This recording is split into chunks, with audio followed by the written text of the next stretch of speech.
Want to start a business in Saudi Arabia? Saudi Arabia is one of the fastest growing markets. Vision 2030 has opened doors for foreign investors. Foreigners can legally start businesses in Saudi Arabia. You can choose sole, partnership, or foreign company.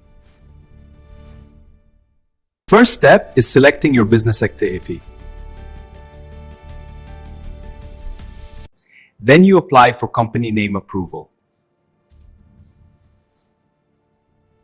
Foreign investors need MISA license approval.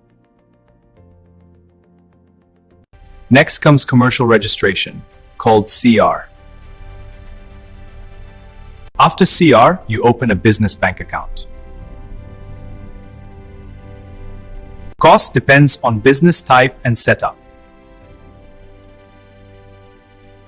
Usually cost starts from 10,000 SAR and above. Food and delivery businesses are very popular.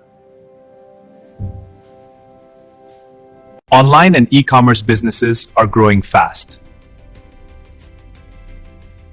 Service businesses have constant demand. Saudi Arabia offers long-term profit potential. Strong currency means strong income. Always consult experts before starting. Planning is the key to success. Like, subscribe, and comment for guidance.